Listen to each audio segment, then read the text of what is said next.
Monaco Pizza presents SCP. The Steve Dangle Podcast with your hosts, Steve Dangle and Adam Wild. Gentlemen, yes, we need to talk.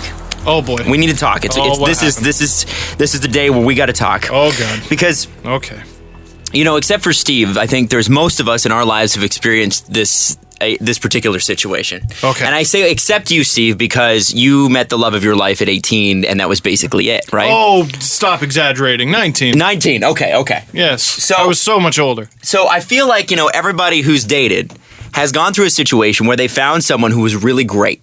Really, really great. But for whatever reason, you couldn't appreciate them. You couldn't at the time go, you know what? This person is really great, and I'm going to treat them the way they deserve to be treated. Adam, have you been listening to 90s R&B albums? Go with me on this one. I feel like... Have you been listening to Usher? I feel like we've all been there where we've been going through our own BS. Okay. And we maybe we weren't meant to be with that person forever, but we definitely could have treated them better, and things could have ended better, and you definitely regret a few things about the relationship. My goodness. You just wrote an Adele album. That's how James Reimer starting against the Toronto Maple Leafs feels tonight. I was like, where is he going? Where is it? There's always to bring up James, Adam. There's always a point. It makes me sad. Now, him getting the start tonight, you got to think his coach was like, yeah. Yeah. It's going to be James. Well, because last time it was Roberto, though. Mm-hmm. So, I don't know. I think they're just splitting it. I don't know, man. Don't you hope just a little bit the coach was like, yeah. I hope he allows one goal. It's to Austin Matthews, and the Leafs win 1-0. Jesse just scoffed. In the shootout. You know what? He can still get the shutout. Just can't get the win there, James. In the shootout. Okay. Shutout in the shootout. Shutout in the shootout. All right. That's what you want. What do you think will happen? I think it'll be closer to what it was last game. Mm-hmm. The Leafs ended up winning 3-2, I believe, over the Panthers. I really hope the Leafs tighten up defensively a little bit. But the Panthers are also riding high because they beat the Habs in overtime on home ice. Well, the Habs were on home ice. It was their first loss of the season. So I think the Panthers are going to be a tougher opponent than they were last time. You can always tell when a streak's about to be broken, when these morning highlight people are like, well, they're riding high on that streak. We'll see if they could do it again. Oh, yeah. Highlights writers would be like terrible at making like movie trailers. Oh, I wonder if Luke's going to find out who his father is. Maybe he'll try to convert him back over to the light side. I wonder if the good guys win. It's like foreshadowing if foreshadowing was smacking you in the head with a baseball bat. Maybe they break out of prison. Maybe they fall in love. Maybe the smoke monster doesn't mean anything. No, and it's when Carey Price's streak broke, I felt bad. I felt bad for him. You know what's going to suck tomorrow morning? If the highlight pack starts with, so the Leafs waived Seth Griffith a week ago, because he scored. Oh, yeah. Because he scored. No, hold on. Before you even get into the pack. Are the Leafs still the Leafs that get scored on by every single former Leaf? Or are they a different Leafs now because karma's different now? Because we've taken our lumps now. They've given up too many Leafs, though. That's true. There's been a lot of turnover. There's a ton of turnover. It's not hard to find someone on every team that used to play for us. Yeah, you're going to get scored on, and everyone's a former Leaf. So, by, laws of the universe, they're going to get scored on by former Leafs. Like Richard Panik. Well, of course. By the way, that went away. What happened to him being an all-star? What happened to... why'd the Leafs give this guy up? The Leafs kept scoring and he didn't? Oh. Okay. Surprising. Yeah. That's just so weird because I thought he was going to have a 30-goal year. Me too. I bet he's still stuck at 8 or 9. Yeah, by the way, I do get updates every time he does score. I just haven't had an update lately. Grabner, though. Hot as a pistol. Hot as a pistol. Yeah, and he could not... I think his first goal went off his butt last year. I think with the Leafs, and it was 20 games in. Well, he got tons of breakaways. He just couldn't convert. But with the Rangers, that team is unbelievable. They have so many guys riding high right now. And I made a TV hit last week saying I don't think they'll keep it up. Well, I've been keeping it up so far. Mm-hmm. However, it is pretty early. Crazy high shooting percentage. It's going to go down. Now, with the Florida Panthers, their season so far has been pretty good. Obviously, Huberdeau, losing him, that sucked. devastating. Yeah, they're a fringe playoff team, and I thought they would be a lock for an Atlantic Division spot. They seemed like they were ready to take that next step. Now, Huberdeau comes back, they become better, but do you not think that this Panthers team should be better than what they've performed? I think so, and I think they will be. I'm not too worried about them. You know, you had Ekblad, who kind of had his preseason World Cup. Yeah, sidetracked by the World Cup. Injury. He got an injury there. I think they'll end up being okay. They'll be okay. Just not tonight. No, just not. Certainly not. Certainly not tonight. Turn it around against somebody else, please. Yes. Yeah. Seriously. With the Toronto Maple Leafs themselves, we had the last Nashville was a interesting game from a Leafs perspective because it seemed like everything. The Leafs feel like when they get a lead, it's almost like, I feel like the Leaning Tower of Pisa. I have this mental image of the Leaning Tower of Pisa, but made of cards. and somehow it's the Animaniac, so you can see it like bend. Yes. You know what I mean? Yeah. Like it's just, oh my God. And it's got Warner Brothers music following it. Yes. Totally. And somehow this time, though, they pulled it out because they got some clutch goals, including, I thought, no one gave Leo Komarov credit for that tip-in. That's one of the best tip-ins I've ever seen. That was not going well wide. That was outstanding. He curled that midair. That was great. Yeah. Nylander broke the Nylander Hyman Matthews kind of pointless drought there. Well, it was just Nylander Matthews because Zach Hyman, as we discussed. Oh, that's right. 0 goals to 2. Here we go. Let's go. And look, I'm not ripping on Hyman, but I was just, if you heard the last show, it was basically how stories present themselves. And then, of course, the Marner, Bozak, Van Riemsdyk line, which Tyler Bozak had 4 assists. Yeah. Yeah. And it's not really surprising. I mean, they were in on 4 goals. And I mean, Marner's goal. Let's start with the first one. Sure. Marner's goal, which I think was a bit of a dagger for the Preds. Because that's just one of those, God, right at the beginning of the game? Are you kidding me? It's not just that it was at the beginning of the game. It's that it shouldn't have gone in. They were praising the shot on the broadcast, like, this Marner kid, I tell you. And I'm like, I think he should have had that. Well, Mazinek. You put shots on a net? Well, it's, people dump on Corsi, but, sometimes you put it on the net and, the opportunity presents itself that you got a clear shot and sometimes it goes in. Can you do the, I've never coached a kid that good, that young, or that young, that good? I don't think I've ever coached a kid that young that's that good. Nice. That was good. It's he's almost like you've got spit, like chewing tobacco when you do the impression. Like curls in. Yeah, I told you, man. He's got the old man lips. He's got the big drops. My grandfather had the exact. My grandfather had Babcock's lips. I'm not kidding. He reminds me of the grumpy-looking eagle from the Muppets.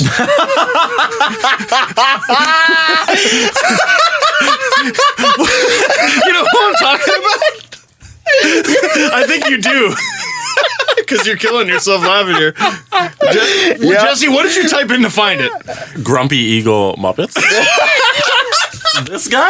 Yeah. That's Mike Babcock. Minus the unibrow. That's Actually, Mike Babcock. Grumpy Eagle from Muppets actually matches color-wise the Leafs a lot better. Yes. Oh, there you go. You know what I mean? I think we found a new mascot here. And again, this is not ripping on Mike. His name is Sam, Mike, by the way. Sam the Eagle. I would have never known. See, Muppet Christmas Carol, he's like the professor, and that's how I see Babcock. He's like a very professor, a wise professor, talking to Ebenezer Scrooge. Yeah, well, Bob Cratchit, he had a bit of a problem there with Ebenezer Scrooge, but they worked it out.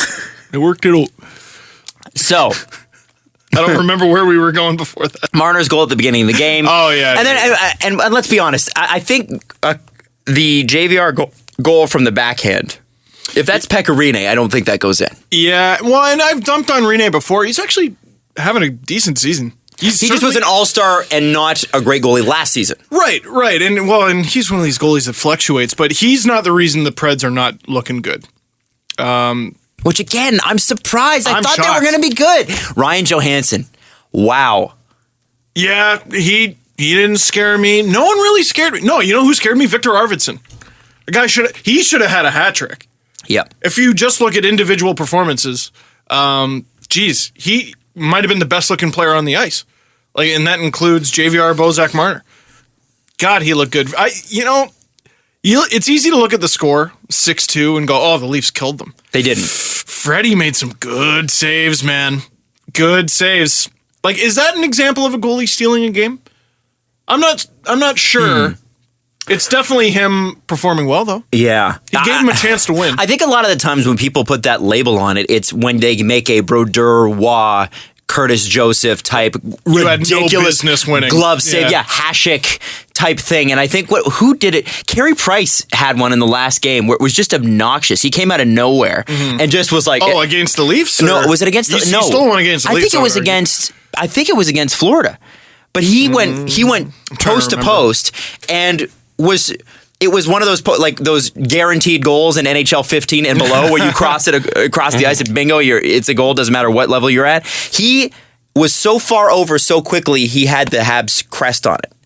It was unbelievable. Yeah, he's absolutely, he's on another planet. So, do I feel like the Leafs walked away with that one easy? No, not until the 45th minute. Really? Well, because nothing feels safe anymore. Nothing feels safe. After the Jets game, after the Hawks that's good. game. That's a good thing. They shouldn't feel safe. They should never, that's good. I think, it's almost good to get burned early because that way you don't rest. You shouldn't. You shouldn't. Now, and sorry, I'll reiterate what I said in the video. I got to praise Babcock for the performance of the Bozak JVR Marner line because on home ice, he gets the matchups he wants. I was sort of talking to Myrtle about this. So they're getting weaker matchups, but also deployment. I would love to see how much time that line spent in the offensive zone versus their own end because I don't trust them in their own end. They're not that good in their own end. Offensively, completely lethal. And if that's the only place you use them, then great. Yeah. And on home ice, you should be taking full advantage of that, and he did. It also seems like Babcock has figured out the Nazem Kadri Gordian knot of how the heck do we get this guy to perform regularly. And I think what it is that you have to give him an assignment. Yeah, you got to give him a mission. Yeah. Here's your mission. You take him aside every game and go, today you're Connor McDavid. You are like flypaper, glue and flypaper. A bad thing? No. I think it's finding a way to motivate somebody, right? Okay. You know what that is? That's why you have a coach. If you have the highest paid coach in the league, he should be able to bring that out of a player. Okay. Well, wouldn't you want Kadri at this point to be like, hey, I'm going to work hard on my own? Absolutely. I've been here long enough that I can work hard. Totally. But I have to tell you, in real life, I've worked with people in situations where I'm on their team and people who are 12, 15 years older than me who do not have any sort of motivation unless someone goes, you on that now. And that's just I'm how like that. Just some people. I'd say you're pretty self motivated, but I wouldn't. Self-employed. Well, that's true. But no, I'll give you an example though. I'm not really motivated. I'm Steve. How many LFRs have you done in a row? Oh my God, I don't even know. I should look that up. Yeah, I'd like to know the last time you missed a Leaf game. Last time you missed on the LFR for a Leaf game. It was 2012. It was January 2012. I would say that's pretty unself-motivated. Yeah. Okay, but here, let me give you an example. Sometimes I'll know I need to do something for Sportsnet, and I'll putt around, and I'll be like, here's a sort of idea, here's another. I'll start working on that. I still don't really know what I'm doing. And I'll give Mike Cormack, who's the head of all things NHL on Sportsnet.ca, I'll give him a call. And he just sends me in a direction, and I go, that's a great direction. Bing, bang, boom, and I got something done in like 3 hours. And Mike Cormack is a coach. He is the Mike Babcock of Sportsnet.ca. That's right. Well, but that's why you have managers, right? And that's so to your point, Jesse. I understand what you're saying for sure. And yes, if you draft a guy that high, you want him to be somebody that can figure it out on his own. But sometimes people just can't, or just aren't there yet, and they take a little bit longer. And maybe Kadri does get there. But what I love is that they recognize that and they go, it doesn't matter that you should be there or that we feel like you should be somewhere else. This is what you are. And we're going to put you in these situations. You do well in them. And guess what happens when you play well in those situations? You get your scoring chances anyway. And I think it took them a while to convince him of that because I think earlier on in his career. They assassinated his confidence pretty early on. Yeah. But now, and Babcock said it afterwards. He's like, if you play well defensively, it means you'll have the puck, which means you'll have scoring chances. And Kadri's proven that. He's a great player in the right situation. I don't know if Kadri's getting enough credit for his own success, but you know who's getting none? None, and it's because they're not putting up points. Connor Brown and Leo Komarov. You know what? There have been times where I've wanted to strangle both of them because you need points out of every line. I'm sorry. Yeah. You do. And they've had a real hard time putting up points, but gosh, those guys are looking great. I think. I don't know what their numbers are really, but every time they're on the ice, Komarov's got 2 goals. Yeah, I know he's got 2 goals. I think Brown has 1. He got an assist last game. But every time they're on the ice, I feel safe. You know that what I was talking about a minute ago with no lead is safe, and I'm anxious. I'm anxious when certain lines are in their own end. I'm not anxious with that line. No. Do you know who leads the team in points and is tied for the lead in goals? Nylander. I think Nylander's... what is the lead in goals? 7. 2 players have 7 goals. I think It's Kadri and Nylander, I think. Adam? Yeah. I think I would say Nylander... Yeah, because Matthews hasn't had a point in a while. Nylander, No, Kadri. he's got 6 goals. He's stuck. It's JVR and Kadri. Oh. Well, yeah, I guess does that makes Nylander sense. got? Do you know who leads in points? Is it Nylander? It's JVR. Oh, Wow, geez. great. So stealth, eh? Damn. Nylander has 5 goals, 8 assists. Which is still pretty damn good. Yeah, I'll take that.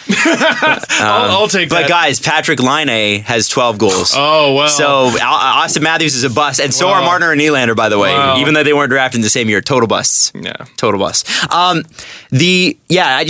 agree with you, Steve. What I saw, the game that I actually went to, was I think one of Connor Brown's first, if not his first games. It was against Tampa. Didn't you go to the 7-0 game? Or no, you went to the 7-4. 7-3. Yeah. That was a bad one. And it was a bad one, but boy, and I said it then, he really impressed me. He's a very impressive young hockey player, and I really feel like He's a good player. Once he sorts himself out a little bit more on the offensive side, the points will come. Points will come for him. I think he's just, he's not a guy that's going to be, I don't see him as a guy that's going to be, maybe top end of his career, he gets 50, 60 points a season, which is, that would be outstanding, amazing, crazy good. But I feel like this guy's a legitimate top 6 NHLer. All he needs is just a little bit more time to get better. Yeah, this is going to be the frustrating thing with this team is I always look at the roster and I try to tinker in my head and I go, how is this team going to get better? You know what's a really frustrating answer? Wait. Yeah. How's Matthews going to get better? Wait. How's Nylander going to get better? Wait. Marner, wait. Carrick, wait. Zaitsev is, I don't know how much better he's going to get. Riley. I think Zaitsev will get smarter. Yes, he'll get more acclimatized to North American. Because his But we skills gotta already remember pretty he's good. 24. His skill's pretty good. He's great. He's you know what's going to suck? Re-signing him. I'm surprised no one's really brought that up. Which they have to do at the end of the season. That's going to suck. But the frustrating thing with this Leafs team is you're going to have to wait. You're gonna have to wait, but at least it's not the same sort of frustrating that we had to do last year. Yeah, I have no idea what's going on. I remember at the end of the season, Steve said, "I legitimately have no idea what the roster will look like." And I remember that. like, how could any of us know? You couldn't name the players on the ice. No. Like, how many? It got hard. It got hard looking at the numbers, man. Like the numbers on the back of the jerseys. People started asking me, and I was like, I don't know, man. I don't know. There was Colin Smith. There was Ben Smith. There was all kinds of Smiths. It felt like Tim Brent was back. I don't know. And then I went and watched a bunch of Marlies games, and they all have different numbers from the ones they wore in the NHL. And I'm like, oh, for crying out loud. Yeah, it's ridiculous. Oh, number 62 scored. Which one's that? Nylander. Good. Good. Okay. All right. Good to know. Good to know. Now, moving on quickly, because we got a lot to cover on the show today. We have to talk about the Olympics and the NHL, and the NHL is trying to pull a fast one here. I don't know how much you read into this. I didn't. I'm hoping you know. Oh my God! I can't. Well, I have a little help from the internet, but boy, oh boy, is this interesting. There's also a Vegas. What do you guys want to do during the lockout? Yeah, honestly, I think that's what we're headed for. I don't see this. This is bad. Well, the stick to hockey crowd that we've witnessed over the last 2 weeks, boy, are you going to be disappointed. You're so going to be disappointed. Yeah, can't wait till it's the Gilmore Girls podcast. Because that's what it's going to become. We are also going to talk about... If you're out on about... the run and you're lonely and so cold. Has SL had made you watch a lot of Gilmore Girls? She's watched like 5 consecutive seasons in preparation for the new shows that are coming up. We're also going to talk about 2 of our favorite screw-up teams. And that's actually what we're going to talk about next. The Canucks and the Islanders. They're back to screwing it all up again. But I'm going to be nice to the Canucks. Islanders, I don't know. When we come back on Sportsnet 590 The Fan on the Steve Dangle podcast. The Vancouver Canucks. Oh, baby. Are bad. Which, that's not news. I mean, they're not, according to Canucks fans, they're not in last. No, they're in second last. But Yeah. Hey, So- I think they're tied for third last, actually. So Moving on up to the west side. There are at least 4 teams that are as bad. Well, 3 teams. How as bad are they? 3 as bad. Numbers are hard. Anyway, so let's talk about the Vancouver Canucks. Steve and I had a phone conversation yesterday, Jesse. And at that point, we were like, Steve was like, Vancouver's really bad. And I said, well, like, how bad? And he's like, no, like, this is really way worse than I thought. Mm-hmm. It's a crisis. So you're calling this a crisis? So, okay, Canucks fans who are groaning right now because it seems to be every podcast. If you don't already know, yeah, come on. I'm challenging myself right now. I'm challenging myself in front of Jesse, in front of Adam, and in front of you. I want to write a post. I don't know when I'm going to do it. Let's aim for maybe next week. I want to try to fix your team. I want to try to fix the Vancouver Canucks on paper. And so I literally wrote it on paper. And Cap Friendly broke down this morning, which really sucks. So I went to NHL numbers, which, God bless him, not quite as good. To look at your team and go, what's going on here? How can I fix this? How can anyone fix this? They're in a bad way, man. All right, so why are they in a bad way? We got a team that's 29th right now, but they won their first 4 games. Oh, you bet. And they've led for half an hour or something like that. And they lost 7-2 on home ice to the Rangers, the team that they previously beat. So they're within about $1 million of the cap. They're in second last. Their AHL team is in last, or tied for last in the AHL, the Utica Comets. Who we saw play at Steve Dangle Welcome Back to Hockey Day. Yep. And boy, did they get filled. Yep. They lost pretty bad. Now, I had some Canucks fans yell at me, hey, they're not actually that bad. You know what? I looked at their roster. I'm willing to believe you. It is early in the season. I also had other Canucks fans yell at me, hey, some of their best prospects aren't in the AHL right now, which is true. That's a valid point. It's a valid point. But the last team that I could find anyway, the last team that had their NHL and AHL team finish last in the same season was the 2010 Edmonton Oilers. As in the Oilers that selected Taylor Hall. Didn't have him, selected him. That team had Eberle as the bright beacon of their future and nothing else. That's pre-Hall. That's pre-Nugent Hopkins. That's pre-Yak. That's pre-Nurse. That's now I'm just going through all their first-round picks. I'm trying to remember them all. Draisaitl. That's pre-McDavid. And who was the most Was that when recent Ty one? Conklin was the goalie? Oh, my God. It might have been.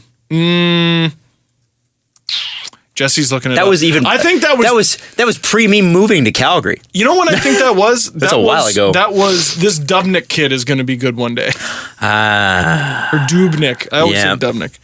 Dubnyk. Can you look at who was on the 2010, the 09-10 Edmonton Oilers? Martin Gerber. What? Sam Gagner. Oh, Sam Gagner. Eberle was on the roster. Yes. This is the 10-11. No. This is 09-10. 09-10. Okay. See, sorry. I don't know if Eberle was go on back. this roster. I think he was back in junior. Dubnyk was 23 on the roster. Mike Comrie. Andrew Cogliano. Okay. Tom Gilbert. Alice Hemsky. Okay. There's a name. There's a name. That is certainly a name. Habby Bulin at 37. Hanging around. Wow. Forgot about him. Who was the captain of that team? Stoll? Ethan Morrow. Oh my God. Oh, I used to get him as my third line center in, I think it was NHL 2001. A couple other names. Dustin Penner. Ryan Whitney. Ooh, baby. Ryan Current Sportsnet Stone, analyst, Ryan Whitney. Patrick O'Sullivan. Current not Sportsnet analyst. Steve Stais. Go to the whole roster. He's on the Leafs player development staff, I think. Or did they lose him recently? Anyways, Can't those are some remember. names. So anyway, that's what we're looking at here. If things stay the way they are. The Canucks supposedly want to add Yes. Do you know who they want to add? a 20-goal scorer. Supposedly. Do you know who specifically? And the rumor now is Evander Kane. Like, what are you doing? What are you doing? Please add Evander Kane. No. And here's Please do it. They can do it. Yeah, Like, they can drop. There's finagling on the roster. If Virtanen that's in what at they want first. to do. See, okay, ignoring what they have to give up for him, like just looking at affordability, you can do it. There's going to be two key losses for the Canucks, okay? So let's say, since I don't have the exact numbers in front of me, let's say they have $1 million in cap space. That is roughly true. Alex Burrows makes 4.5 on the cap for just this year, $3 million in salary. You can move him, no problem. And even if you can't, he's gone. So there's 4.5 free. Ryan Miller, $5 million. 6. So he's gone. How are you going to afford him? I don't think you can. Well, He's because gone. there's a very key extension that kicks in next year as well. Right. So I didn't even know this. So looking at the Canucks roster, I'm like, okay, they're not that screwed. The problems aren't that bad. And then I looked at some of the players that I didn't like. I'm like, oh no, that's not a problem at all. You know, Jakob Markstrom has an extension that kicks in next year. Why do teams do that? Why would you need to do that? Why do teams? Are you do somehow going extensions so early? to lose Jakob Markstrom to the intense goaltending market that's going to be out there? Well, okay. How good do you expect him to play as a backup to Ryan Miller this season that you needed to do that? Well, especially when you find out what they paid him. So he's making 1.55 against the cap this year, 1.6 in actual salary. Next year, his $3.6 million cap hit kicks in. And the other thing I noticed with the Canucks is their salaries always seem to go up. So his goes from 3.4 to 3.6 to 4. So it gets harder to move as the contract goes on. That's Burrows, that might have been a Gillis contract, I'm not sure, at least went from like $6 million, which holy crap, good for him, goes down to 3. By the way, Markstrom next season will make more than James Reimer. Yeah, you will. You're right. Sounds about right. Cap hit. Cap hit. Anyway. I heard that, Jesse. I heard that. Oh, how dare you! I thought he was making fun of Markstrom, and I'm like, wait a sec, he's making fun of James. My love for James. How dare you? Now, so they're gonna have like $11, $12 million to play with, right? Because they got the million. They got the what they're freeing up from Burrows and what they're freeing up from Miller. Now you could go, well, there's other pending UFAs on this roster here near the bottom. Jack Skilly's one, Mania. Who else we got? Larson. I mean, they're making no money anyway. They're and you inconsequential. need to ice a roster. So if you're making under $1 million, you've got like Spiza. Oh, like there's another one, man. This guy he's got 1 year left. He's making, it's a $3.6 million cap hit. This year, supposedly, and this is just what I wrote down. You'll have to forgive me. I'll blame it on NHL numbers if it's incorrect. Making $3.6 million this year. Next year, it goes up to 4. Everyone gets harder to move. Chris Tanev. Let's say you want to move him. $4.5 million cap hit. Makes $3.5 million this year. Up to 5. next year. And by the way, actual dollars matter to most teams. If you're a Leaf fan, this doesn't matter to you. But most teams, actual dollars versus what it's going to count against the cap really does matter. Alex, a lot of teams don't work under the cap. They work under their own cap. Yeah. Because they can't spend that money. well, and this is kind of what I wanted to get to with the Canucks, and maybe I'll get to it a little bit more in depth later, is the Leafs can afford to be bad. They can afford like a full-fledged rebuild. Canucks fans want one, I think. They gotta get on it now, because you can't afford to be bad for as long as the Leafs can afford to be bad.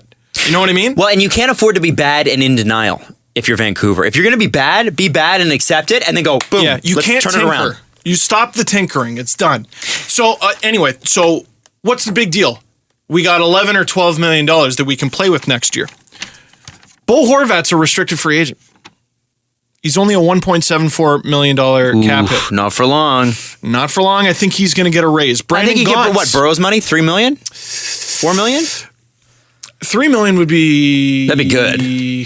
I mean, be fair? again, I don't have all the numbers in front of me. That'd be pretty good. But again, you're going up. If Markstrom's making 3.6 and I'm Bo Horvat, Well, it's not comparable. But Brandon Gaunce, $1.02 million. I think that's going to go up a little bit. Anton Rodin. Now, by the way, the Canucks could have him in the lineup. He's a mystery. He's got this knee injury that's been nagging him for all this time. He could be making an impact. He could be the 20-goal scorer that they need. He's not there right now. Another RFA, Chaput. Okay, that's not a huge deal. You know who's an RFA at the end of the season? $3.5 million cap hit currently? Erica Branson, who they just got. Ben Hutton, one of the lone bright spots there on defense. He's a restricted free agent. Tremkin, restricted free agent. Stetcher, by the way, is just, thank goodness the Canucks have him. Because he's at least got a year left at under $1 million on his entry level. So all you got that free cap space you had there, or all that extra cap space there, you don't have it. It got slashed. And if, let's say, I didn't even mention Virtanen. Okay, well, we'll have Brock Bozer in the lineup. Well, what's his entry-level contract like? What's his bonus structure like? Because if he hits those bonuses, all of a sudden now you got even less cap space. And that's the guy they drafted this year, right? 2 years ago. Who they draft this year? Ole Yalevi, who if he makes the lineup on defense, what's that structure like? Well, that's the same structure as like Matthews and Laine. Like you could make upwards of what, $2.5, $3 million bucks? Jordan Subban is looking really good in the AHL, at least offensively. What if he makes the lineup, and what's that structure like? Thatcher Demko. A lot of Canucks fans are like, oh, he's going to be the savior in goal. Maybe you could even have a Markstrom-Demko tandem. Cool. Dude, he's played 5 professional games, I think, and he hasn't even looked that good, granted, on a bad team. You gotta... I don't know what to do, man. I don't know what to do. Well, okay, so now I'm you going to try to figure it out. I'm not just going to write an article going, I don't know. But I don't think Evander Kane's the answer. You've got a bad Canucks team, and now you've got a bad Utica team. And it seems like they've kind of twisted themselves up in contracts and re-signings, and they haven't planned this out properly. Now, Trevor Linden did say, to his credit, he's like, well, I didn't sign up for this job to run away from the criticisms and that sort of thing, which fine. What happens here? Because here's the thing. The understanding we had was that the reason the Canucks were still going for the playoffs at this point was because they want to sell. How do you sell a team that's 29th ranked? I don't know what to say to the Aquilinis other than change your plans. You're not going to get what you want. Not with this team. You're not going to get it. So how much of this do you think we can put on the Aquilinis for saying, no, you can't rebuild? Well, I kind of feel bad for Jim Benning because we've been dumping on him, but like we've said with who's buddy in Columbus, Jarmo Kekalainen. Thank you, Jarmo Kekalainen. I'm not sure he's actually pulling all the strings. I'm not sure he's actually making all this. We can blame him for missing out on Puyarvi. Well, sure. I mean, you can. Like little decisions like that, minutia, right? That's going to be a big one. Who knows? That's going to be a big one. It could be. It certainly could be. Might not be. Hey, imagine how smart he looks if it works. Yeah. But gosh, you're gonna have to change your plans. Now, I tweeted for Canucks fans to basically tell me who their top prospects were. Bozer looks close to a sure thing. Ulevy looks like close to a sure thing. Then your secondary guys, I think Virtanen will bounce back. I think Jordan Subban could be pretty good. Demko, yes, but down the line. And then people started tweeting me stuff like Brisebois and all these things. And the impression I got, and this is, not knowing as much about Canucks prospects as maybe Canucks fans do, but the impression I got, the vibe I got, was the kind of grasping at straws that we had a few years ago with the Leafs when we were like, Josh Leo's going to score 30 goals one day. Like, no, he might make your lineup, guys. Like Andre Pedin was a Canucks prospect that some brought up, and I'm like, okay, he'll make your lineup. Do you expect him to have a huge impact? And most people were like, no. That's the thing. And as Leaf fans for a while, and I was saying to Steve, like, minutes before the show started, we'd forgotten in Toronto, and I don't think it had ever happened in our lifetime, what it was like to have a prospect that was a game changer. Without trading them away, Alex Steen. Yes. But even so, yes, Alex Steen turned out to be a game changer, but he had a great rookie season and an off season, and also Leafs manager was terrible. But we're talking about a legitimate top of the league prospect, and now we have three of them, and we're like, oh, that's what you meant? That's how you... And when I look at the Canucks, and this is not... Again, Canucks fans, please don't take this stuff personally. When I was going through the roster, I wasn't laughing. I was like, got it. I'm like, how do they get out of it? Because I'm challenging myself. I want to figure this out. And I'm really struggling. You got to let all the UFAs go. You got to find some takers for some contracts. I would be calling Arizona at the end of the season. I would be hoping that somebody in Las Vegas likes one of your guys. You're going to have to shed. You're going to have to be bad. You are further ahead than a lot of rebuilding teams in that you do have prospects, some of whom are older. Virtanen's a little older. Jordan Subban, I think, is 21. Mm-hmm. Ulevy isn't older, but he should be able to step into your lineup. Brock Bozer, I think, is 21, 22. Or no, he couldn't be. I think he'll be like 20 next year. So you will be ahead of some rebuilding teams, and you're probably looking at a top 5 pick this year. Mm-hmm. You will be ahead of the game, but God, you got a lot of work to do, man. You got a lot of work to do, and you have to start now. You can't wait for the end of the season. Can you just imagine that the Canucks get Nolan Patrick? Hey, that turns it all around. When I tweeted who's the Canucks' best prospect, a lot of people tweeted me Nolan Patrick. Yeah. Might be Arizona's best prospect too, though. Might be Las Vegas's. Oh, might be a lot of people. Yeah, because they're in the lottery this year, aren't they? I think so. Which deservedly so. I always hate when they bring in. They used to bring in expansion teams, and the obnoxious. Okay, good luck. Like if you look at the Vancouver Canucks Buffalo Sabres when they both started, and the Canucks for some reason it was like you either get first or you get 11th. What? Yeah, if you look it up in the 70s, and that's how Gilbert Perreault from the Buffalo Sabre should have been apparently a Vancouver Canuck. But for some reason, something switched at the last second. Both teams were expansion teams coming in, and it was like 1974. Oh, dude. And they used to, when they brought these teams in, they brought them in under these obnoxious circumstances. Same with the Thrashers, Wild, Predators, and Blue Jackets. They basically handcuffed them for the first 5 years of the franchise existing. Well, and now they're bringing in... Though, they drafted Alex... no, it wasn't Alex Digg. Patrick Steffen. Yes, they did. First. They were... I think they drafted third in that draft or something like that. I don't remember. But then the Panthers came in, and they were in the Stanley Cup final. They were. A couple years. They really were. Yeah, they drafted pretty well. Wasn't Ed Jovanovski the first overall pick? I think so. And they had John Van Beesbrook, and that was honestly, I think if you were to look back at the Panthers and you look at their numbers and you were to crunch them, they're a team that got hot with a wicked goaltender. Wicked goaltender, and just a team where everyone pulled its own weight. Not a lot of plugs, not a lot of stars either. Mm-hmm. Just, a lot of Scott Mellenby action. Yeah. He was the captain, wasn't he? I think so. Yeah. Maybe not at the time, but yeah. And they got swept by a much better Avalanche team. But we are getting sidetracked here. Like I'm looking at the roster and I'm trying to figure it out for you guys. We know you're going to write this. Where do you start? Shedding. Who do you look at shedding first? Name 3 players. Burrows, I think, is relatively easy. You're going to have to wait for the deadline. So you can trade him. There are assets to be pulled from Burrows. Yeah, I don't know. Well, and the problem is I don't think you're going to get a ton. But you're going to get something. Hopefully. Ryan Miller makes $6 million. Who needs okay, if you're a playoff team, you don't need a starting goaltender. You just don't. Unless injury. That is very true, Jesse. That is very true. What about a $3 million Ryan Miller? Yeah.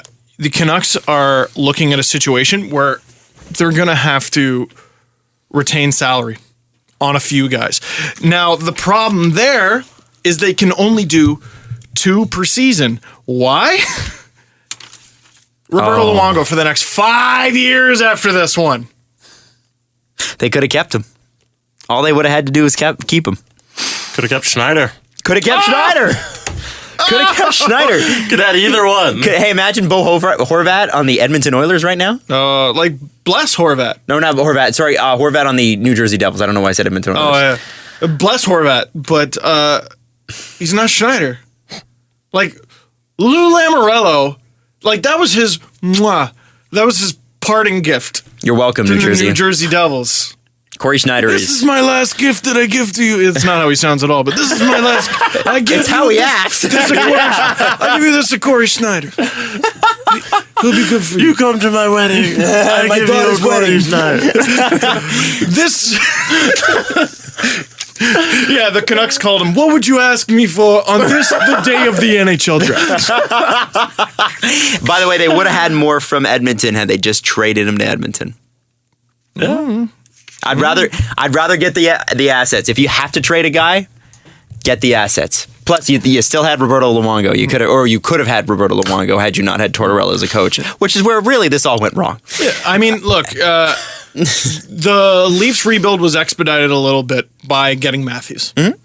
The same could happen to the Canucks. And if it doesn't, I don't have a quick answer for you. To trade Ryan Miller, I think you're probably going to have to retain salary. To trade the Sedins, you're probably going to have to retain salary. And blow up Vancouver. To smithereens. Because I don't think that's happening. But what do you... Okay. No one can take $14 million. You have to wait for them to retire. Yeah. They have to retire. It's done at this point. Unless you retain half the salary on both. But are they going to accept Then the you deal? can't retain on anybody else. Yeah. And this is the thing. So unless you find someone to take all of one Sedin's salary and then retain half on the other, I bet the only team that has room you can't trade next Ryan year, Miller. Arizona's the only team that would have room next year. They're not accepting a deal to Arizona. You know what? I would. I would. Because look at who they get to play with. They get all these young, cool guys. Doan is probably going to retire this year, and they get to play, and it's sunny, and it's beautiful. This is what you get for signing Matt Sundin. Okay? Now it's your turn to have old Hockey Hall of Fame Swedes that you get nothing for at the end of their career. Now it's your turn.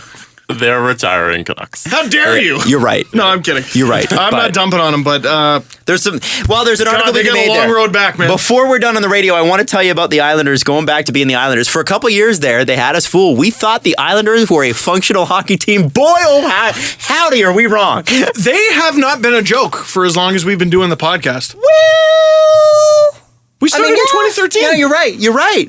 They haven't been the Islanders that I remember from 2007 onwards, or 2008 onwards. You're right. They've actually kind of held it together. And then Barclays, and now this. Mm-hmm. So you guys know who Jack Capuano is, right? He's the head coach there of the Brooklyn, whatever the hell they are, Islanders. By the way, Brooklyn's in the logo. So hey, when are they gonna fire this Capuano guy? Hey, right? They are 5-8-3 right now. Actually, this might be out of date. But on a show called Boomer and Carton. Which is the most sports show ever. Is that out of Calgary? Yeah, no. This is in New York. Okay. Co-host Craig Carton had some Islanders gossip to share. Why would I assume it was Calgary? Yeah. We're talking about the Islanders. Sorry. There is a Boomer in Calgary, though. Oh. All right, so here it is. Be fired. Fire, Cappy. I got a little story for you. Guess where Capuano lives, Jerry Recco? Where does he live? You know where? Turn that no off for a idea. second, Eddie. Just real quick. I would What's say his name? Jack Capuano, is that his name? Yes, I would say somewhere on Long Island. Jack Capuano lives somewhere in Long Island. That's correct. You know where he lives? Ronkonkoma. No. He lives in Gart Snow's basement. Excuse me? What happened? Why? So how does Gart Snow fire a guy that lives in his basement? Do you fire him and throw all the clothes out of the lawn like a wife who's been cheated on? Aren't we paying him enough money to get his own place to live? That's weird. Oh, we're playing this guy, and the guy sounds like Artie Lang. Yeah, that's hockey for you. Boomer. That's New York radio for you. New York sports radio. That was weird. One guy sounded like Artie Lang, and the other sounded like young Mike Francesa. Yeah. There's Well, a they're all formula. from New York, so same difference. You all sound the same. What do you mean, you people? What I love about New York radio is hockey, sports radio at least. Hockey is such a back whatever sport. No one cares. I thought it was kind of bigger. Well, it is with the Rangers, but you remember the Islanders and the Devils are there too. And he's like, what's his name? Like, imagine in Toronto not knowing the head coach of the Leafs' name. Yeah. Like, you know. Is this still Ron Wilson? Yeah, right? Huh? Yeah.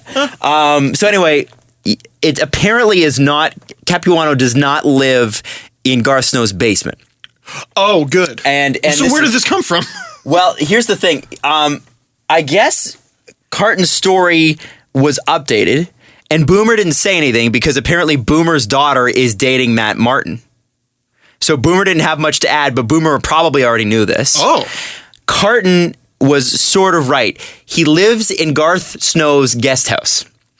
So sometimes if you have a mansion, you've got a guest house where you park your cars and you got like a little apartment there. That's where Jack Capuano lives. Like in A Fresh Prince of Bel-Air, where he had the pool house. Yes. And then Will lived out It's the the pool same. So Jack Capuano is the Fresh Prince of New York. In West Brooklyn. Oh man, yeah. So I thought that was really, and you know what? They make a good point. How do you fire a guy that lives at your house? Like, that's hard. Is Doug Waite Jack Capuano's Carlton? Wow. He's one of the assistant coaches? That's a good question. I think. That's a damn good question. I don't know where Doug Waite lives. Oh, man. There was also this from Deadspin. They said, when asked completely seriously if Capuano did indeed reside in Snow's basement or on his property, a spokesperson for the Islanders declined to comment. So yes. The same person did confirm that he lives in Long Island. Stop declining to comment on stuff because you confirm the story. Yeah, just say yes. Or maybe you're just saying, maybe you're going, I'm not going to dignify them with a yes. No. Even though this is a yes. Here's what you say. Why not just say nothing? Just don't respond. Yeah. Just don't respond. Yeah. If you decline to comment, you've commented. That's like oh my goodness. It's just Just respond to everything with Seattle, like Bill Belichick. Seattle. Is that what he did? I missed that. They were trying to ask him about his endorsement of, well, not endorsement, Of Trump? the letter to Trump, and he just kept going, Seattle. And someone goes, yeah, but what about this and this and that? Seattle. What about this and that? Seattle. Belichick is like the Brent Sutter. Like Brent Sutter's the Belichick, I guess. Seattle. Seattle. There's one of my favorite shows in LA. Makes fun of Brett. They're huge hockey fans. They're on K-Rock. They're called Kevin and Bean. Legendary show. And they always make fun of Brent Sutter. And they have this guy that Are you calls talking in. about the Kings coach? Yeah. No, that's not Brent. Oh, Yeah, but it's now not I'm Brent. trying to figure out which one. It's Daryl. Daryl. There's too many. I get them mixed up. Sutter Brook. Brent used to Yeah, be. Daryl Sutter. Sorry. I should mean, they know all that. kinda sound But the they're all, same. yeah, they all sound the same. There's more people who sound the same. Everyone from Alberta. Daryl. Who else can we? They have a guy that calls in and he like pretends to be Daryl Sutter and like gives them nothing. Absolutely. Yeah. Daryl, your team's been winning. Yeah, it's great. Yeah, super good. So you won the Stanley Cup. Yeah, greatest thrill of my life. That's essentially exactly it. Anyway, if you're in the LA area, you should be listening to that show. That's a great show. Kevin and Bean. Check them out. And we are done on the radio portion of this show on Sportsnet 590 The Fan. In the off-air section, there is a really weird little loophole with the expansion draft rules regarding free agency that teams are obviously trying to get around. Of course, they're trying to find loopholes, and you know Lou Lamoriello is right at the iceberg breaking He's point of looking this. for a loophole. Oh, man. I like Also- Jesse. Also, the NHL's tried to pull a fast one when it comes to the Olympics. By the way, the Olympics start in 448 days. Gentlemen, don't think we're going. And you'll know exactly why if you download this portion of the show at sportsnet.ca or any place where the podcast is found. Podcast brought to you by Panago Pizza. It's what's on the inside that counts. Gentlemen, Y'all. I'm going to go out on a limb and say the NHL ain't going to the 2018 Olympics. And I'm going to tell you why. Now, this is where the business of sport, this is the part that we are constantly talking about, that we wish we could talk about hockey more, but this is what we're talking about when the NHL is Last time there was a lockout, I didn't have a mortgage. So this will be fun. Well, there's going to be a lockout, friends. Not only are we not going to the Olympics, we will get a lockout in 2019. And here's what's going on. Okay, 2019? I believe it's... Yeah, I've been unclear. So they signed the new CBA, right? Yeah, but there's an opt-out. And you have Which to... just call it what Sorry, it is. the opt-out date is 2019 for a potential work stoppage in 2020, 2021. So Okay. 2021. Oh, so it's not going to be in 2018? No. Because that was the impression I got. What, the work stoppage? Yeah. No, the opt-out date's in 20. If they're unhappy, if the players are unhappy with it, or either side's unhappy with it, they give the opt-out, and then they got 2 years to negotiate something else that would start in 2021. Okay. So, which is complicated enough, but Yes. holy lawyers. So, the NHL at the 2018 Olympics, the word was that the NHL told the IIHF that they had to come up with $10 million to ensure the players pay for their travel costs and their accommodation too. Okay. Because the NHL has insisted it will not do that. The Board of Governors, according to Gary Bettman, is dead set against paying for the privilege of going to the Olympics. Okay? So we got that going on. That is less than Ovechkin's salary. Yes, it is such an obnoxiously small amount of money. It is probably a tenth of what they pay to keep the Coyotes in Arizona every year. Can we like just put together a Kickstarter?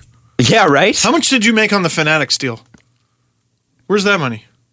Oh, anyway. Anyway.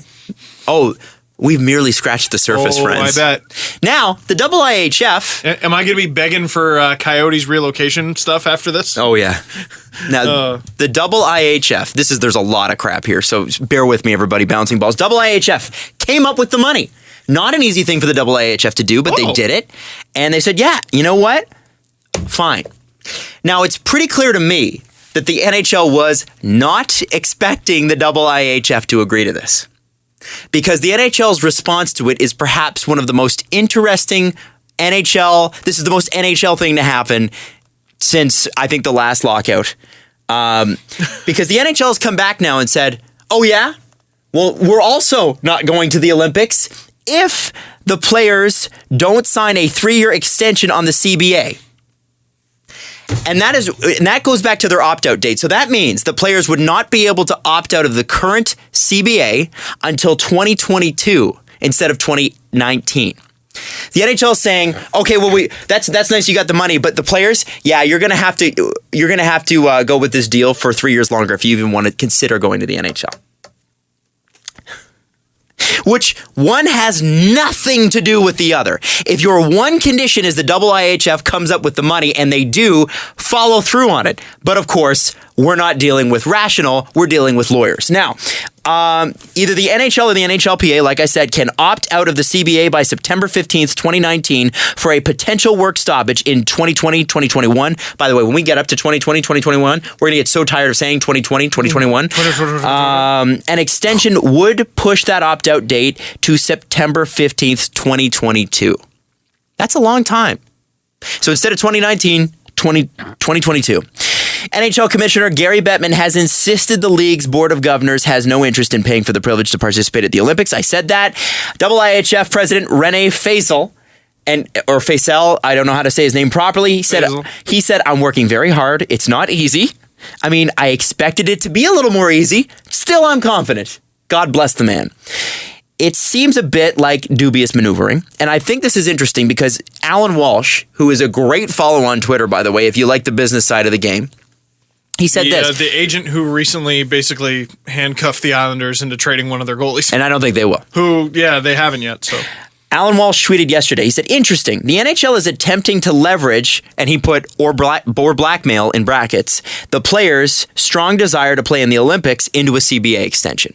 They're nakedly doing that. I mean, I could have told you that. That's not hard. He said, what does the NHL move tell you? And I thought this is where it got interesting. The NHL has just shown the world they know what a great CBA they have, and they want it to continue forever. And the players hate the 15% escrow. I guarantee you, no matter what happened, the players were absolutely opting out of that deal in 2019. The NHL knows that because they know the deal's unfair. It's unfair. And we're going to be the next battleground for the CBA, gentlemen, ladies, will be fought. This is the hill they're going to die on, percentage points of escrow. Get ready. I thought it was going to be guaranteed contracts. No. It's this now, eh? No, it's going to be this. This will be the key battleground state, baby. This is going to be the hill that they fight on. And by the way, if they just split the difference, it would be 7.5% and far more agreeable for the players, and the owners still would pocket a ton of money. The league would still be definitely profitable. But they're not going to do that. They're going to fight tooth and nail for this. Let me ask something.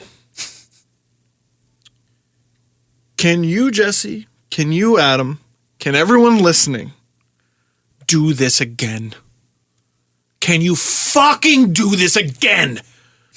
I don't know if I can. And this is my living. Mm-hmm. I don't know if I can. I can't force myself to give a shit for the months that it takes for these guys to figure this shit out. Reporters camping out overnight, waiting at hotels, waiting for people to come out of rooms after a night of negotiating. Oh, they made progress here on this. Oh, well, on escrow, they're hung up on. Oh, well, because the fucking HST. I don't care. Fuck. Players play hockey. Owners let them play hockey. I don't give a shit what you got to do to figure it out. Be fair, and remember that there's other people other than you. I know that's not realistic, and I know that's stupid. I'm just frustrated. Fuck! I can't do this again. I can't do another lockout. I can't do another work stop. Are you surprised? Fuck. Are you surprised that rich people like money? God damn, do they? Obviously, that's what it is. The owners like their 15% escrow. They want to keep it. And there are teams that aren't profitable. I will grant you that. But that is why we have revenue sharing. Imagine the Toronto Maple Leafs. How long will the Vegas team be a Vegas team before they go, and no more Vegas team? Hi, fans that we were just starting to build up. Go fuck yourselves and never come back. That's exactly what you're doing. Because when the NFL inevitably goes to Vegas. Yeah. Maybe, hey, Brooklyn fans, were you just getting used to this team? Go fuck yourself. Hey, fans around the new arena that the Coyotes are supposedly moving to, how about you go fuck yourself too? What other team has moved recently? You can all go fuck yourself. Oh, I think there will be teams that move after this. That's the problem. Every few years, the NHL just tells everyone to fuck themselves. Yes? I have a point. What's your point? Sorry, I'm very frustrated. I can't do this again. Fuck. I took a look at this and I thought, I'm a Leaf fan. Okay. And Austin Matthews is finally good. Go fuck yourself. Bingo. That is their window. That's their window. God. That's their freaking window, guys. That's their chance right there. Those years, 2019 to 2022, and maybe a little bit past that. That's it. Kickstarter. You know what would be the best thing ever? What? If this went like the Expos. No, it wouldn't. We were in first place. And then in May, as the playoffs are about to start, they cancel the season. I tell you what, everyone on both sides, NHL and NHLPA, walk around with cups. Because if that happens, I am walking around wherever you are with Tim's on. And you know what I'm going to do. And not Tim Hortons coffee. You were talking about Steel Toe Timberland boots. Yes. Steve just put his Nike up on the table. Kick everyone in the balls. No, I would never do that. It's quite, I would want to. Quite a dubious, from a business sense. This is the NHL is setting a precedent here that there is bargaining, and then there is bargaining in good faith, and already the NHL has stopped bargaining in good faith by doing this move. If I was the players, I'd be mighty pissed. And if I was the agents, I'd be mighty pissed. And you know what? If I am anybody who's not an owner of a team, if I'm any employee, if I'm a general manager, if I'm a scout, yeah, they're going to say, oh, you can't worry about that stuff. That is Class A bull shit. The NHL knows they have a deal that's too good, and they know it won't last. But they're trying to extend it 3 years. And what you're going to end up doing is losing games, losing revenue, making the league less profitable. Because guess what happened the last time, or the first time we had a big long season lockout? We lost our deal with ESPN. Mm-hmm. And it was a huge, huge problem. $100 million deal, which seems like peanuts now. But in 2004, that was a big deal. Guys, you can't keep doing this. You can't fucking keep doing this. You're gonna lose the fans. Again, this is sort of what we talked about with the Islanders. Fuck new fans. You're not getting them because you got to focus on keeping the fans you have with this bullshit. My God, the Raps are doing awesome. TFC's doing awesome. Like, I'll probably never tell hockey to fully fuck themselves, but like, I can't do this again, man. I can't. Like, I'm so stressed. If this happens again, I can't do this again. If this happens again, it will be time, and I guarantee, I'll say it. If it happens again, it will be time for Bettman to go. If there's another lockout, in my mind, and that's no disrespect to Gary Bettman, it's when you preside over a league, you must also preside over the health of the league. Yes, you're there to make the owners money, but when you preside over a league and you don't have the best interests of the whole league at heart, then you failed. Where's the NHL offices in Toronto? Like, because are they in New York?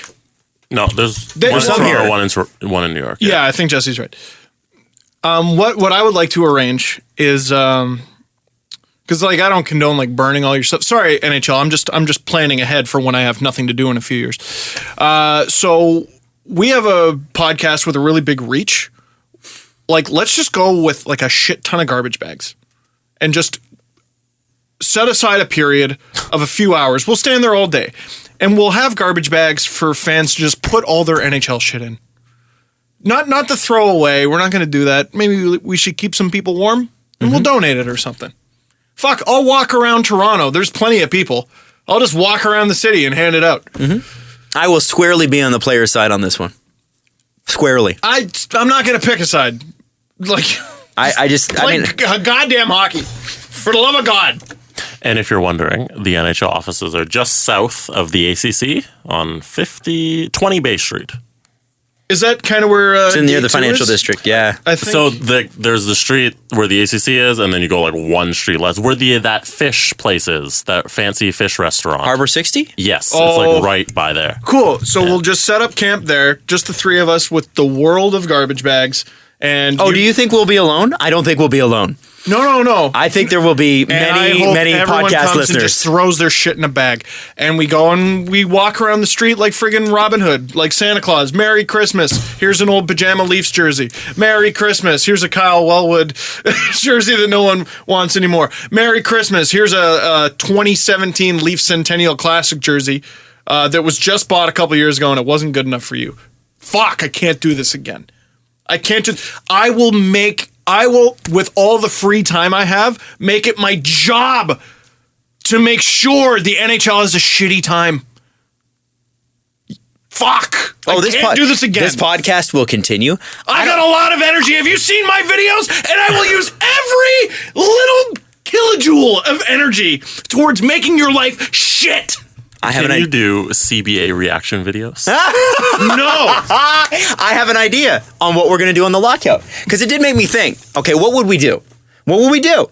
Because it's kind of scary. It's a scary thought. I will look up every legal thing I am allowed to do. This is part of our livelihoods. This is our part of it's a small business, but it's still a business for us. And I can't keep doing this. And it's also a very special show. I mean, I don't think any of us here would deny that this is probably one of the most special things we've ever been a part of. Let's go Blue Jays! I would do this. Here's my recommendation. If the NHL goes to a lockout, we start a shinny league.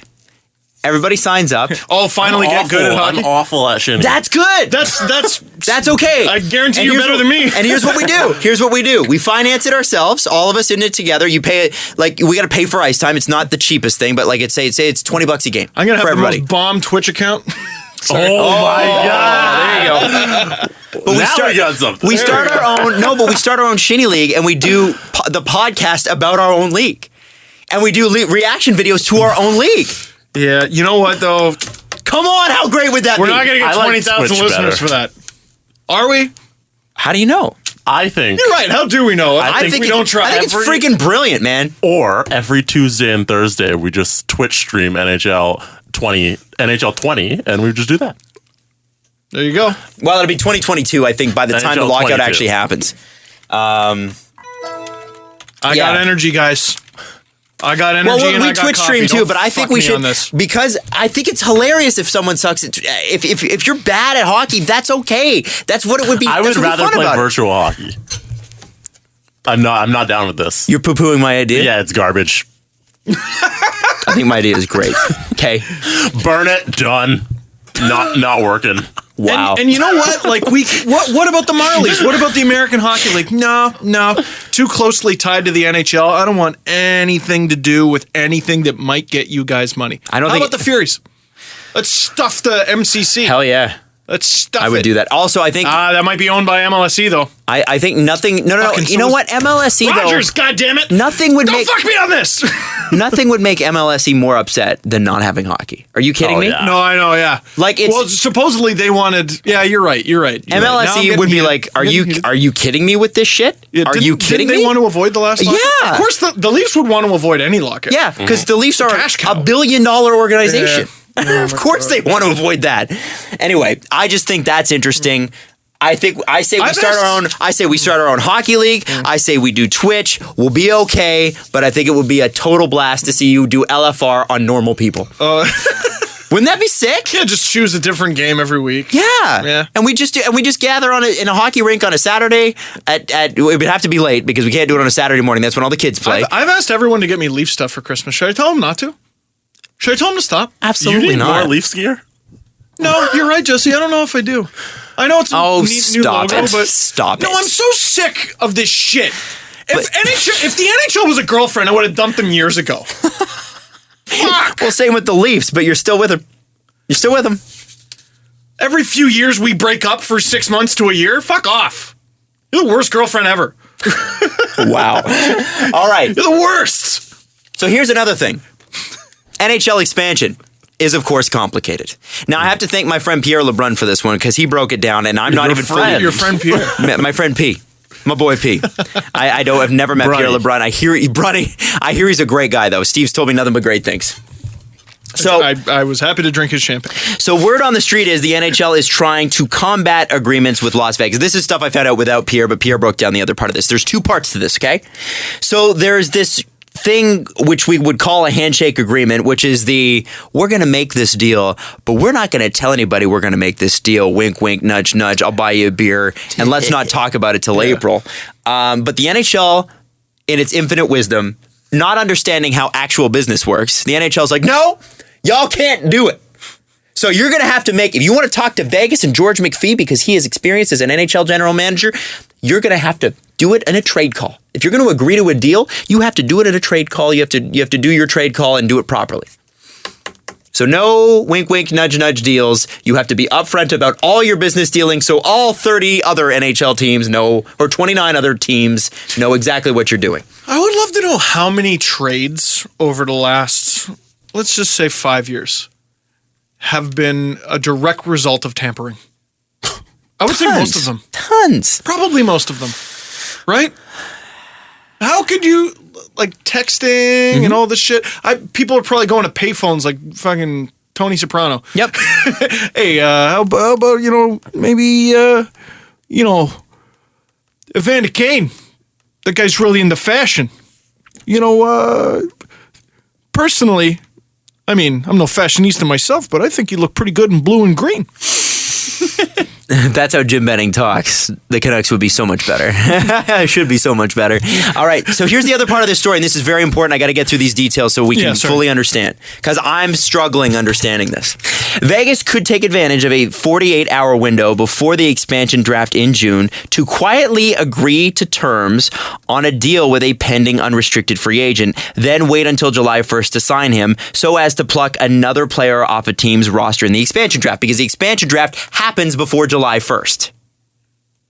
So the expansion draft happens close to the draft, and I believe happens during that window. So what's the problem here? Well, you can circumvent that rule. If a team loses a free agent to Vegas in that 48-hour free agent signing window, it cannot lose another player in the expansion draft. Oh. One more time? You can circumvent that rule if a team loses a free agent to Vegas in that 48-hour free agent signing window, because I think Vegas gets there's a lot of moving parts here. If a team loses a free agent to Vegas in that 48-hour free agent signing window, it cannot lose another player in the expansion draft. So teams... That's a bad rule. Isn't the expansion draft like 2 weeks before this 48-hour period? Yeah, there's some sort of thing that Vegas has, and that's why I was bringing it up, because I had never heard this before. That's why I'm struggling understanding this. So here's an example. Yeah. So if San Jose didn't officially re-sign Joe Thornton until after the expansion draft, they could protect another player because teams don't have to protect pending free agents. They aren't eligible for the expansion draft. So Joe Thornton is a free agent, right? Okay. Steve Dangle's a free agent. I want to re-sign Steve Dangle. But I'm not going to. Because he's ineligible and I can protect someone else and then re-sign him. But Vegas still has the window to sign him if they choose ahead of everybody else. So, all right. Do you get it? Let's figure this out. Yeah. Okay, can you the way you guys just did that there, that makes perfect sense. So, I want to make sure, though, that Vegas actually does have that window, because I'm pretty sure they do. Yeah, according to what you just read. That's directly lifted from LeBron. I'm Vegas, all right? I'm Vegas. You're Vegas. You haven't re-signed Joe Thornton yet. No. I pluck a player from the Sharks. Mm-hmm. Then you re-sign Joe Thornton. Then what happens? So I just have that player? You chose not to... You didn't sign Joe Thornton. San Jose did. Mm-hmm. And you can't select Joe Thornton from San Jose because he's an unrestricted free agent. Yeah, so you couldn't pick him in the draft anyways. You could only sign him. He's not eligible. So, like, say Brooks Laich on the Toronto Maple Leafs is not eligible for the expansion draft because he's already a free agent. Mm-hmm. But basically, if you were Vegas, you could go, well, I'm going to take that guy and I'm going to sign Joe Thornton because they have some sort of window. Mm-hmm. It sounds like they have a window ahead of everybody else. So I can take two players from you. Potentially. No, but it didn't also say if one of your players gets picked as a UFA, you can't be picked from the draft. Well, and this is the confusion because this window you can't get two players. So let's say so I steal some guy from you. Yep. And I get Joe Thornton. Yeah. Do I got to give that guy back? That's what it sounds like. Well, that's what they're trying to figure out. Okay. They don't know. So I'm gonna pull up the article just one more time. Do you have that? Yeah. Do you have that one part where they say if they sign a UFA, your team is ineligible? Literally, I'm bringing this up because I couldn't figure it out on my own, and I was like, maybe someone could explain this crap to me because I don't get it. Just read it word for word. Hold on 1 second. Yeah, just that one section is the only thing that kind of confuses me because you might have to give back that player. Yeah, that's crazy. If it is indeed ineligible. That's going to be a really suspenseful couple weeks. Then you get two, yeah. Because here, Jesse, can you quickly look up when the expansion draft is? And when the actual draft is? I think the actual draft is June 25th. It's usually like within a day or two of that. Okay, just give me 1 second. Sure. The expansion draft is June 18th to the 20th. June 18th to the 20th. And then the draft... Yeah, so they'll do that, and then they'll announce the selections on the 21st. And then the actual draft is on the 23rd. Can we just take a second to shout out TSN for their terrible website as well? Because pre-Sportsnet. Oh my God. I think about 5 years ago, maybe 6, 7, 8 years ago, I used to love that website. Yep.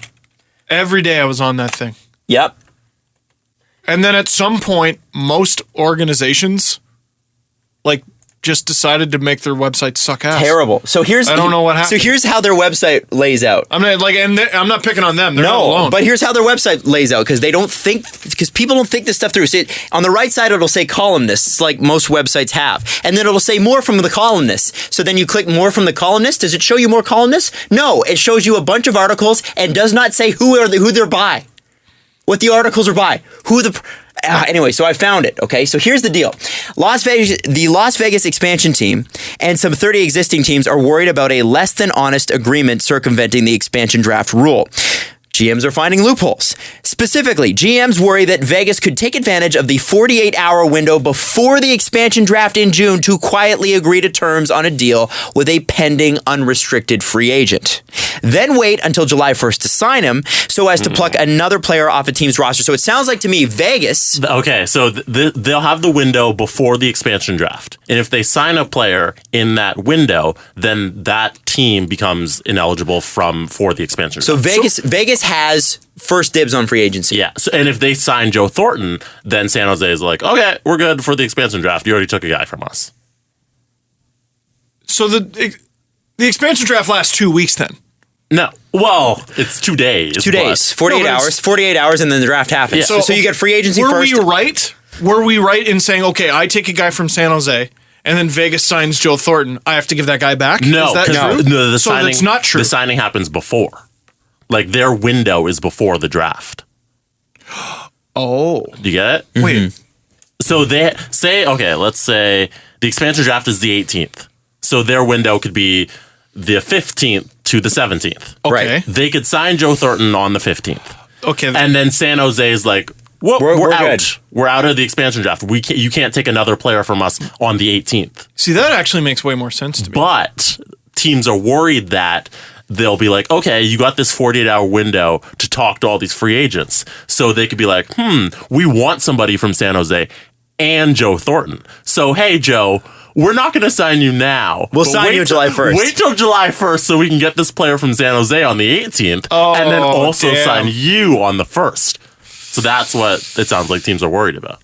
Thank you, Jesse. Thank you. That makes sense. And thank you, Pierre so LeBrun. much. Because that is that's a very technical thing because I read that over 3 or 4 times yesterday and I could not get it into my thick skull. And the other crazy thing about that expansion draft is, like Jesse said, it'll start, like that window will start on the 15th or 16th. And you're talking Dude, about... the Stanley Cup has been awarded in recent years, I think, as late as like June 14th. And by the way, the league started late this year Oh my God, yeah. because of the World Cup.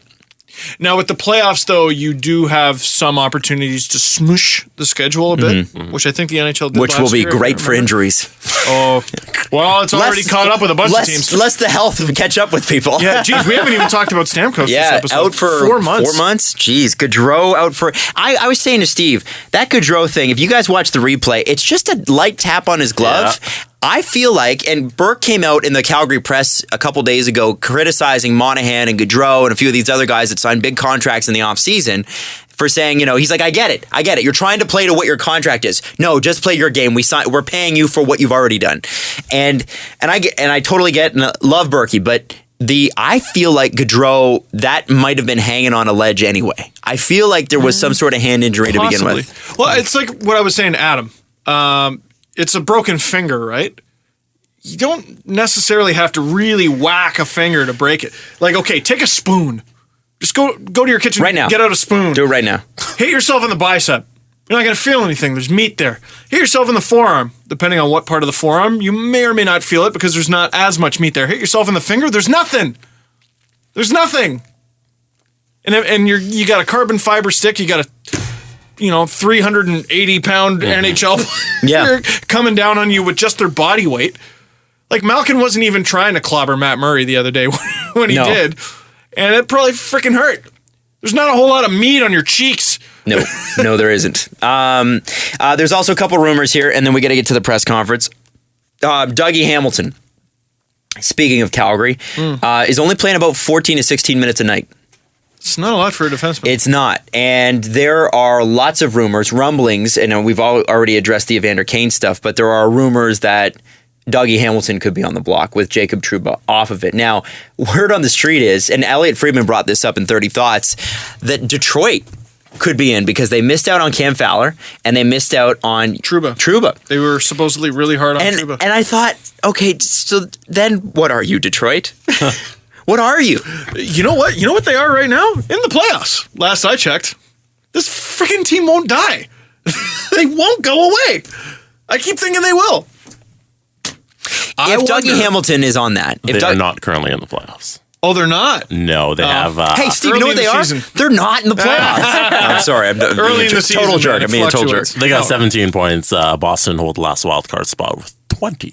You know who Boston is? Playoffs. Playoffs. That's pretty incredible because Bergeron has not had a good season. I think he's at like 4 points. Well, he was injured, to be fair. Oh, Yeah. he was? To start the year, yeah. So hard to keep up with everything, man. Yeah.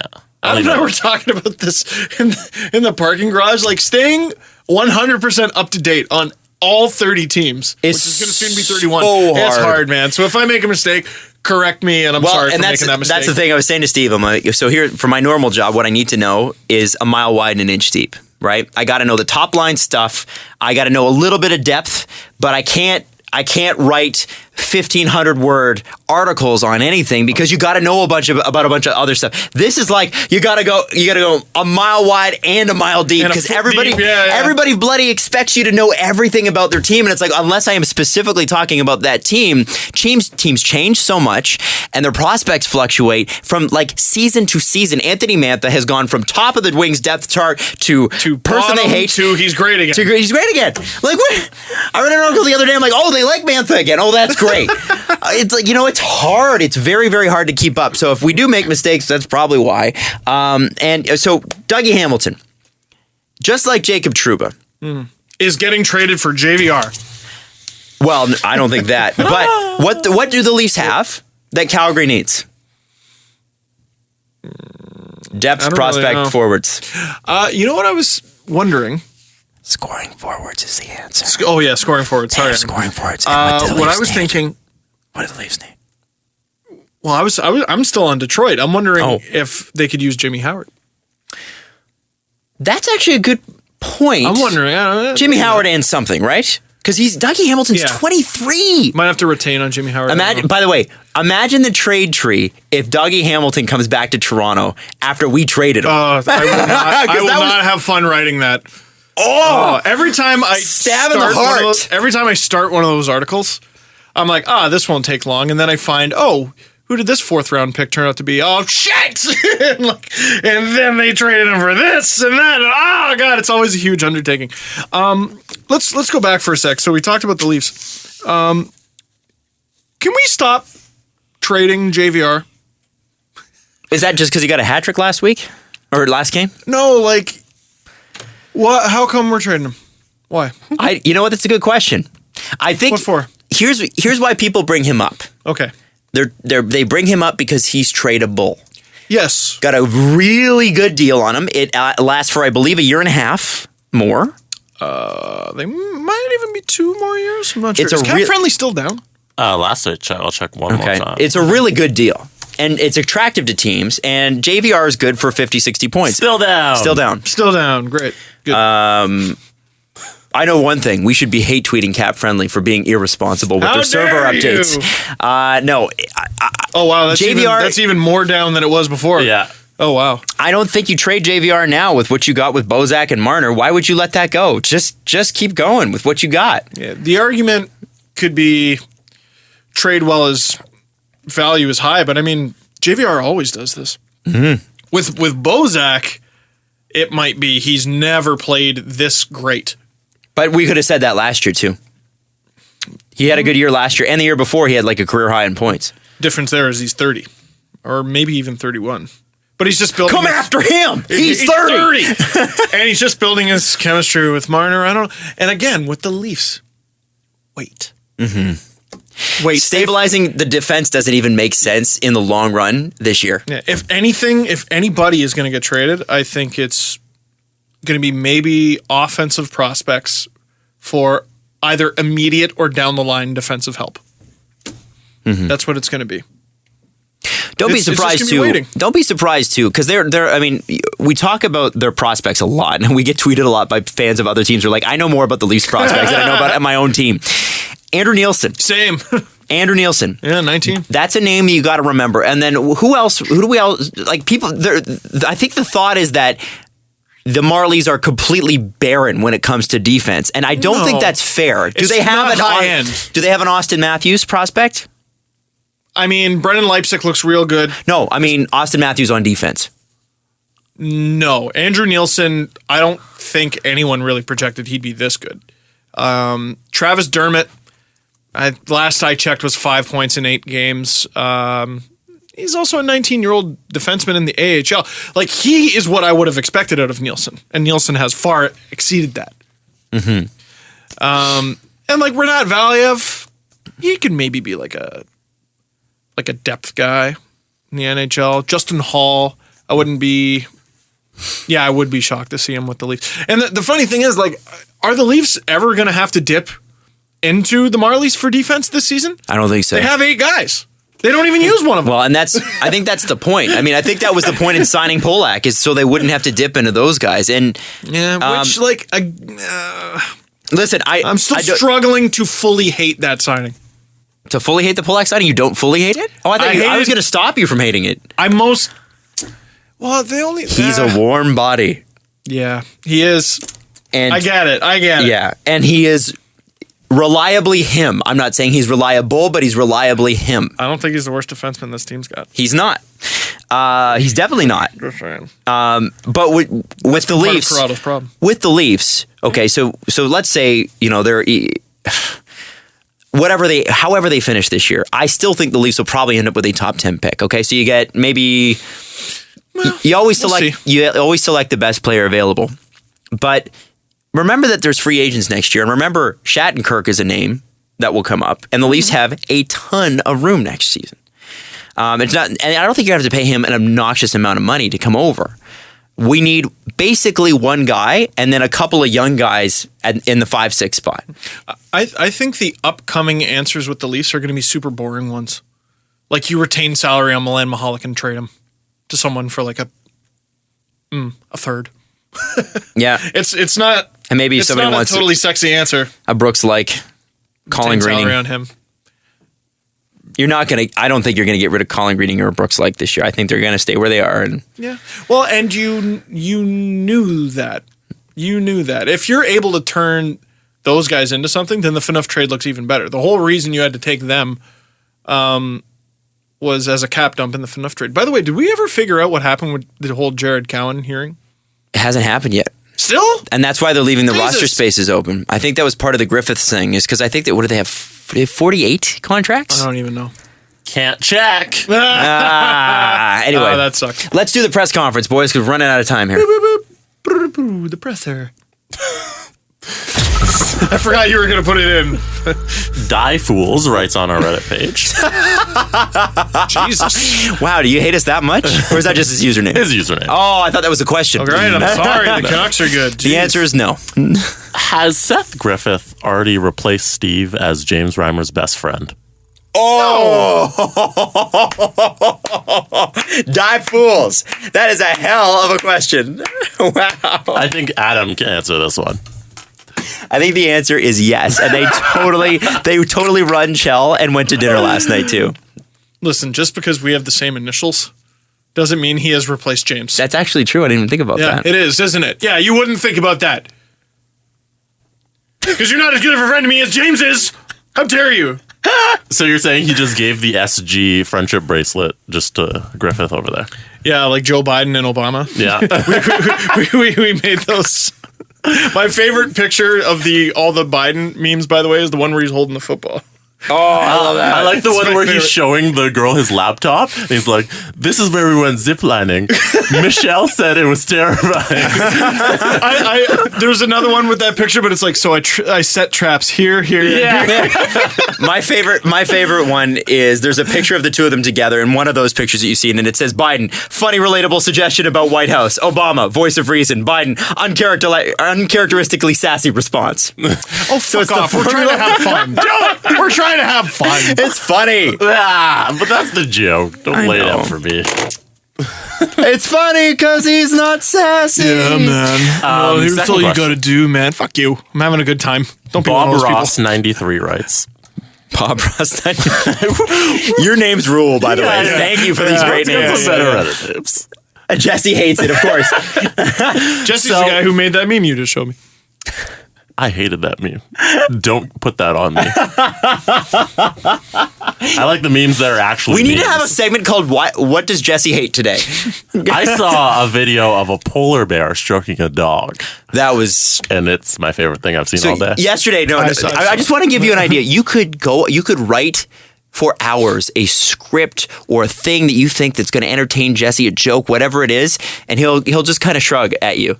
But yesterday, it sucks ass. Yesterday, I sent a link on Mashable that had something to do with something completely other than what this was. And Mashable had a Seinfeld hamster edition called Hamsterfeld. And Jesse's, all I hear is boo-doo-doo, boo-boo-boo, ba-doo, boo-boo. Jesse's like, and he's could have, watching these stupid hamsters be the They four were characters. Seinfeld. It was incredible. Like, There was a hamster, Elaine.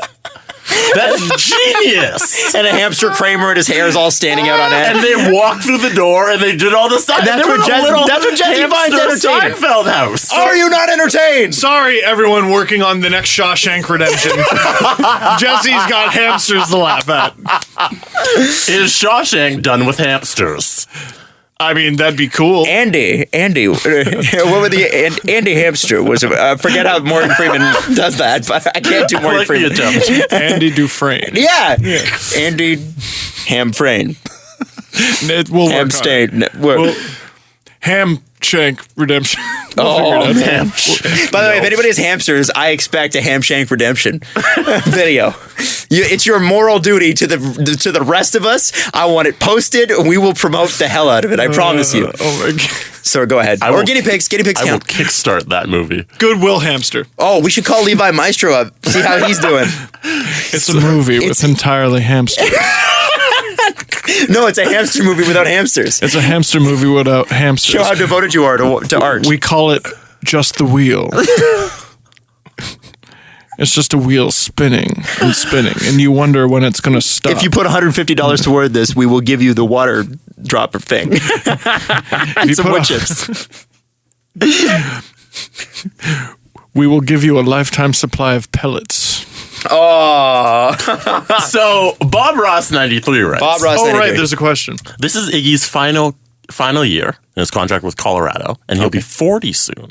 Is this his last season? I thought you meant my dog. I did too. I was like, my dog is not under It contract. said Iginla, but I read Iggy. Oh, yeah. So we were asked a few weeks ago, who's the old guy that the Blackhawks get for their cup run? And somebody tweeted us. How did we miss Jerome McGinley? Somebody tweeted that.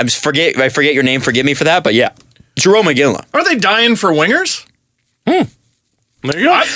Not only is it a good answer, it's a good fit. Is Jerome McGinley a right wing? Sure is. Who is currently on Jonathan Tay's right side? I think it's Richard Panik. Who'd you rather?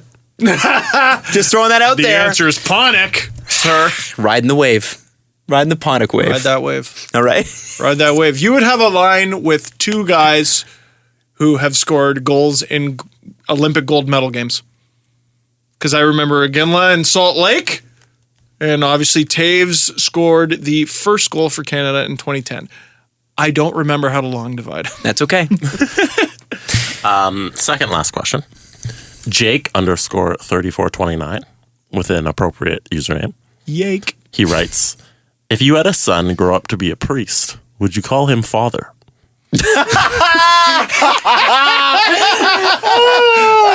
That's funny. No, I would just call him by his name. Are you sure? Listen, He's Magnus. a priest. Respect him. Well, you know His how name they, would be Magnus. I love the South Park thing where Priest Maxi. It's supposed to be Maxi Priest. Oh. Have you never made that connection? No. That's why they call him Priest Maxi, I'm not because a- Maxi Priest is an early '90s band. They were popular before you were born, Jesse. I'm not a smart man, Adam. I'm gonna play some Maxi Priest. One more question. Let's go. Are you going to get us kicked off iTunes, Yeah. Adam? Let's not No. get kicked off of YouTube. It'll be like 30 seconds, 20 seconds. That's a lot of seconds. Yeah, let's not. Just don't look worry up. about it. Just Let's look not up. Google it. Look up Maxi Priest Wild World. Yeah, there you go. Username I can't pronounce. Do mannequins have a human challenge? That is a great question. Stupid. Oh my god, that is a great question. I think there is a video that is basically that. Is it a bunch of mannequins standing still. I hope there being is. a mannequin. No, they're walking around. That would be the human challenge. Here, Damn, I'm gonna try to look it up before we go. that's so great. Can I get off this tab? Yeah, just use that same day. Okay, I'm gonna. That is- Oh shit! That's brilliant. We did a mannequin challenge at BT the other day, except for Kevin ruined it because he was like, you just see like everybody's in perfect tableau, and then Kevin walks out. I was like, hey guys, like, he did it on purpose. It's jumped the shark. It has jumped the shark. As soon as it started, it was over. Yeah, it's funny with that stuff. I almost wonder if that sort of thing is going to kind of fall out of favor. Those sorts of trends. Yeah, like, as soon as it gets popular, it's done. because the what was the last really big one in 2013? It was the challenge. Look up late for meeting, everybody. Here, wait. I just want your reaction to this. This is the mannequin. This is the human challenge. Can you describe what we're watching? Yeah. I'm watching a mannequin dance like a goof down the street completely naked and leave a grocery store with its groceries and then throw its groceries in the parking lot, which is counterintuitive, really. Oh, that mannequin, you can't contort your back he's that way. humaning right now. That mannequin is humaning. All right, we can The guy stop who now. made this got 26 million views out of this. I've been doing what I've been doing for like over 9 years, and I have not quite 11 yet. Fuck this guy. Damn. You guy's a genius.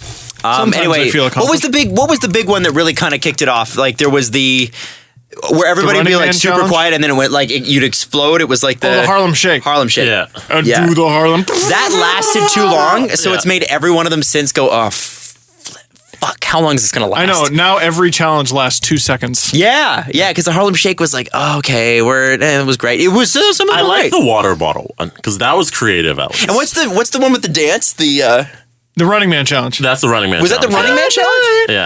That Yeah. I thought that was really funny when people would break into that. And then you had everybody doing the juju on the beat, doing the. Oh yeah. Yeah. And then you had what's the other song before this one? Soldier Boy. Yeah. Anyways, I like the water bottle. Gentlemen, I just hope that we enjoy the next 6 years of hockey before the next lockout. We've got 6 seasons. We got 6 seasons to figure out what the hell we're going to do before the next lockout. We really appreciate everybody listening. Final score of the game. Oh. 7-4 Leafs in the shootout. What? That's right. 9-0 Leafs, and Reimer gets pulled in the first period. Fuck you. Follow the guys on Twitter at Steve_Dangle, at Adam WYLDE, and at Jesse Blake. The Steve Dangle Podcast. Brought to you by Panago Pizza. Order at panago.com and stuff your face with deliciousness.